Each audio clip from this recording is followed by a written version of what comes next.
కైలాసమునందు సింహాసన మధ్యస్థుడై వెలుగొందుచున్నవాడు, సనక సనందనాది భక్తులచే సేవింపబడుతున్నవాడు, ప్రమాణాలకు అందనివాడు, ఉమాసహితుడైనవాడు, విశ్వానికి అలంకారమైనవాడు, వెండికొండవలి ప్రకాశించువాడు, అందమైన చంద్రుడిని శిరోభూషణంగా ధరించినవాడు, పరశువు, లేడి, వరద, అభయముద్రలను ధరించినవాడు, ప్రసన్నుడు, దేవతా సమూహము చేత కీర్తింపబడుతున్నవాడు, వ్యాఘ్ర చర్మాన్ని ధరించినవాడు, విశ్వానికి ఆద్యుడు, భయాలన్నింటినీ తొలగించువాడు, 5 ముఖాలు కలవాడు, ముక్కంటియగు మహేశ్వరుని నేను నిత్యమూ ధ్యానిస్తున్నాను. వందే శంభుముమాపతిం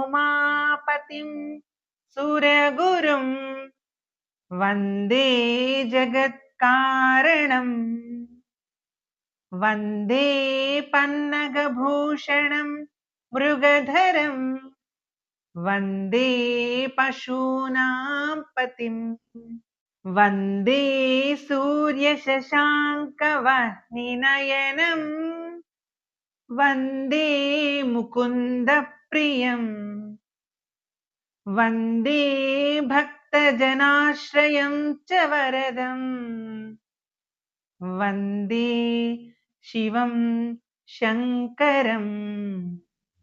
పరమేశ్వరుడు భోళాశంకరుడు. నమ్మి పిలిస్తే చాలు తప్పకుండా పలుకుతాడు. ఆర్తిగా నువ్వు ప్రార్థిస్తే అక్కున చేర్చుకుంటాడు. అందుకే రాక్షసులతో సహా పరమేశ్వరుడిని అర్చించారు, ఆరాధించారు. సంవత్సరంలో ఎన్నో వారాలు, తిథులు శివార్చనకు ప్రత్యేకమైనవిగా పురాణాలు, ఆగమాలు మనకు వివరించాయి. ప్రతి నెలలో వచ్చే బహుళ చతుర్దశి మాస శివరాత్రిగా శివుని యొక్క ధ్యానానికి, అభిషేకానికి ప్రశస్తమని పురాణాలు చెబుతున్నాయి.